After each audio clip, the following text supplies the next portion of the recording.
Halo teman-teman, ketemu lagi dalam kanal saya Hobi Kerja. Dan sekarang saya ingin memberikan sebuah kelas singkat saya, kelas online singkat saya mengenai soal peraturan kebijakan dalam peraturan perundang-undangan. Masih di bidang hukum dan kebijakan. Eh, di sini saya ingin coba diskusi ya bahwa sebenarnya pada hakikat dalam penyelenggaraan penyelenggara pemerintahan harus taat menjalankan peraturan perundang-undangan yang berlaku. Itu adalah sebuah common best practice, prinsip umum yang berlaku dimanapun dalam setiap negara. Makanya itu biasanya diatur dalam konstitusinya masing-masing. Dalam beberapa hal, karena keterbatasan dari lingkup pengaturan peraturan perundang-undangan itu sendiri, kadang menjadi sebuah keniscayaan bahwa penyelenggara pemerintah diposisikan tetap untuk harus mengambil sebuah keputusan dalam wujud kebijakan tertentu. Keputusan tersebut lebih banyak dikenal sebagai kebijakan, itu produknya. Kebijakan yang dikeluarkan oleh pejabat sebagai penyelenggara pemerintahan, yang dimana produk kebijakan tersebut juga mempunyai kekuatan hukum untuk diikuti atau ditaati oleh objek yang diatur dalam kebijakan dimaksud. Sebagaimana halnya produk peraturan perundang-undangan. Namun, produk kebijakan ini ada batasan-batasannya, teman-teman. Itu.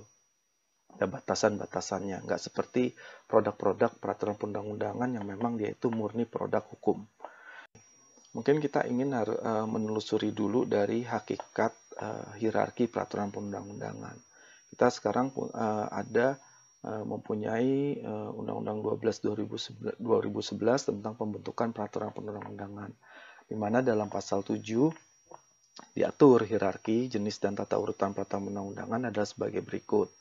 Mulai dari undang-undang, TAP MPR, undang-undang garing Perpu, maksud saya yang mulai dari Undang-Undang Dasar 1945, TAP MPR, Undang-Undang Perpu, PP, terus kemudian Perpres, Perda Provinsi, dan Perda Kabupaten Daerah. Nah, kalau dari sejarahnya sendiri juga teman-teman bisa lihat di sini. Nah, berdasarkan Undang-Undang sementara tahun 1950 yang lalu, itu dikenal ada undang-undang, undang-undang darurat, ada PP, peraturan pelaksanaan, Perpres, Permen, Perkepmen, dan Perda. Kemudian berlaku TAP MPRS 20 tahun 1966 waktu masa hadirnya Orde Baru. Kemudian pada masa reformasi keluar TAP MPR 3 2000, di mana ada sebuah reformulasi lagi.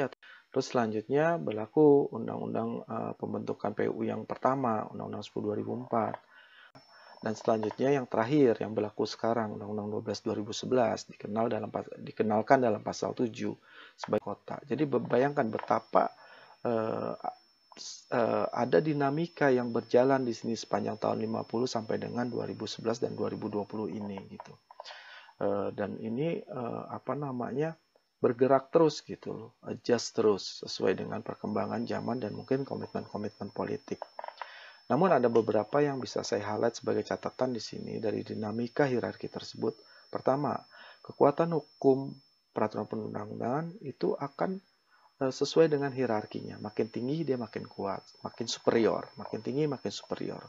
Jenis satu jenjang ke atas atau ke bawah tipis dan cenderung tumpang tindih. Artinya secara konten yang diatur dari jenis-jenis peraturan ini sebagai objek pengaturan itu akan cenderung gradual.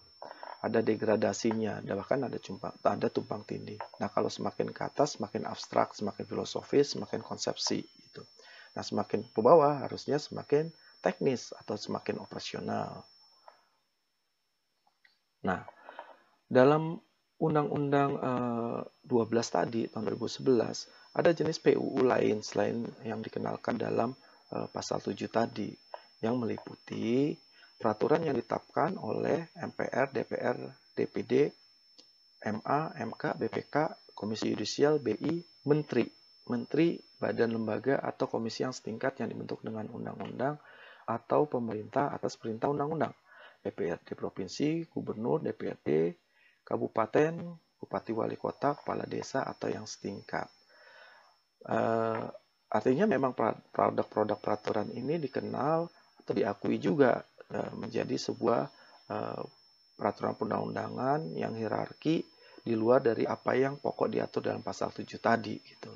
Nah, kali ini karena kita tadi ingin berdiskusi, di awal saya sampaikan kita akan berdiskusi soal peraturan kebijakan, kita akan fokus pada peraturan menteri gitu. Peraturan menteri sebagai peraturan kebijakan.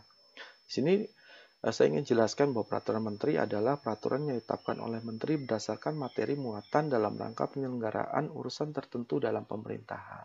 Ini nggak lepas dari sistem ketatanegaraan kita, di mana kita adalah negara hukum, sistem pemerintahannya ada presidensil yang dipimpin oleh presiden, di mana presiden kan tidak bisa bekerja sendiri, artinya beberapa kewenangan pokok itu didelegasikan kepada menteri. Nah, menteri di sini berperan membantu pekerjaan presiden dalam penyelenggaraan urusan pemerintahan yang tentunya bersifat spesialis atau tertentu oleh masing-masing tugas fungsi yang diemban oleh menteri tersebut. Kemudian PU tersebut diakui keberadaannya dan mempunyai kekuatan hukum mengikat sepanjang diperintahkan oleh PU yang lebih tinggi atau dibentuk berdasarkan kewenangan. Artinya ini nggak bisa lepas dari apa yang sudah diatur secara hierarki dalam pasal 7 tadi, dari mulai konstitusi, TAP MPR, undang-undang, dan seterusnya. Nah, secara praktikal, mengingat peraturan menteri berkonteks untuk penyelenggaraan urusan tertentu yang menjadi domainnya atau menjadi tugas pokok fungsinya, sudah seharusnya peraturan menteri tersebut bersifat bukan hanya applicable atau dapat diterapkan, tapi juga dia harus operasional gitu. Nah, di sini saya ingin cerita soal lingkup dari peraturan perundang-undangan lainnya itu tadi yang dibuat berdasarkan kewenangan diberikan undang-undang adalah apa sih berdasarkan kewenangan tersebut? Berdasarkan kewenangan di sini dimaksud ada penyelenggaraan urusan tertentu pemerintah sesuai dengan ketentuan peraturan undang-undangan. Balik lagi di sini ketentuan peraturan perundang-undangan itu hierarki tadi dimulai dari konstitusi Undang-Undang Dasar 1945, TAP MPR, undang-undang, PP, Perpres dan seterusnya sampai ke bawah. Gitu loh. Saya ingin cerita bahwa peraturan kebijakan yang ada itu adalah peraturan yang dibuat oleh sebuah orang pejabat karena kewenangan yang dimilikinya untuk membuat berbagai kebijakan yang bebas dan bertindak. Di sini dikenal sebagai fresh emerson. Itu loh, arti karena memang dia pejabat publik, dia punya kewenangan, dia punya otoritas, dia punya kewenangan dan hak untuk membuat sebuah kebijakan dalam rangka melaksanakan tugas fungsinya dan kewenangannya sebagai bagian pekerjaan dia dalam penyelenggaraan pemerintahan itu tadi yang disebutkan dalam slide sebelumnya. Nah, peraturan kebijakan dibuat bukan atas perintah peraturan yang lebih tinggi, melainkan dalam rangka taat azas dalam melaksanakan tindakan administrasi. Pejabat yang bersangkutan tidak memiliki wewenang untuk mengatur di luar apa yang sudah ditetapkan dalam undang-undang. Artinya dia terbatas, teman-teman.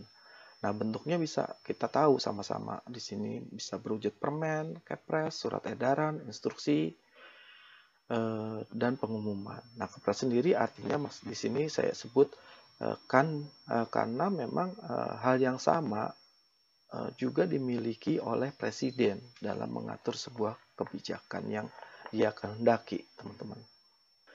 Nah, di sini saya ingin ada memberikan catatan pandangan yang bersifat khusus. Pertama, sudah seharusnya setiap proses penyusunan dan penyiapan peraturan perundang-undangan inline dan konsisten dengan prinsip-prinsip umum pembentukan peraturan perundang-undangan berdasarkan Undang-Undang 12 tadi. Sebagai contoh, suatu kementerian tidak boleh menetapkan urutan peraturan perundang-undangan secara hierarki sesuai dengan versinya sendiri di luar pakem Undang-Undang 12, baik dengan mengubah urutan ataupun menambah urutan di luar tersebut. Artinya pasal 7 dari Undang-Undang 12 tersebut itu bersifat given, teman-teman. Dalam konteks adanya peraturan yang dikeluarkan ditetapkan oleh pejabat setingkat eselon 1, bukan permen nih, teman-teman, di kementerian lembaga yang berlaku secara efektif, kiranya hal tersebut perlu diteliti untuk didudukan kembali secara case by case gitu. Baik dari sisi konten maupun kewenangan dengan didasarkan pada peraturan perundang-undangan di bidangnya masing-masing. Sebagai contoh, dalam konteks di lingkungan Kementerian Keuangan misalnya, di sini ada kekhususan. Misal peraturan Dirjen Pajak. Di sini dapat ditetapkan berlaku efektif karena memang didelegasikan langsung berdasarkan undang-undang perpajakan. Hal tersebut diperlukan karena nature perpajakan itu sendiri yang bersifat sangat teknikal. Jadi maksudnya di sini saya berikan contoh peraturan Dirjen Pajak. Dirjen Pajak kan eselon 1 bukan menteri. Kenapa sih nggak permen diatur dalam permen? Karena memang dalam undang-undang pajaknya sendiri, undang-undang PPh, undang-undang PPN itu mengatur langsung mendelegasikannya agar diatur lebih lanjut oleh Dirjen, eselon satunya Menteri Keuangan. Karena apa? Yaitu natur perpajakan tersendiri itu kan sifatnya sangat operating dan sangat teknis. Dia itu kadang-kadang isinya wujudnya berupa rumus-rumus, formula menghitung pajak dan seterusnya. Makanya kalau sampai masih diatur oleh peraturan menteri dirasa dirasa akan tidak operating gitu loh, masih sifatnya mendasar gitu, sehingga perlu dilegaliskan langsung kepada dirjennya yang punya spesialisnya di bidang perpajakan tersebut.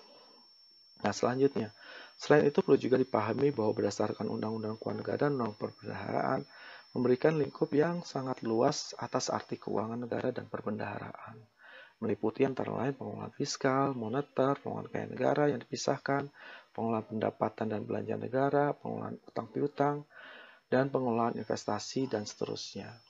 Nah, ruang lingkup yang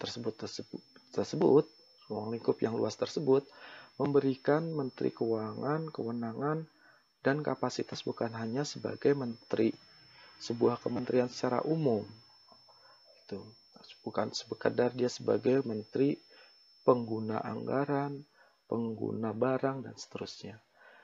Jadi sama halnya dengan kementerian lembaga teknis lainnya. Nah, dalam hal ini Kementerian Keuangan mempunyai kapasitas sebagai COO, Chief Operational Officer, yang saya sebutkan tadi, karena dia didelegasikan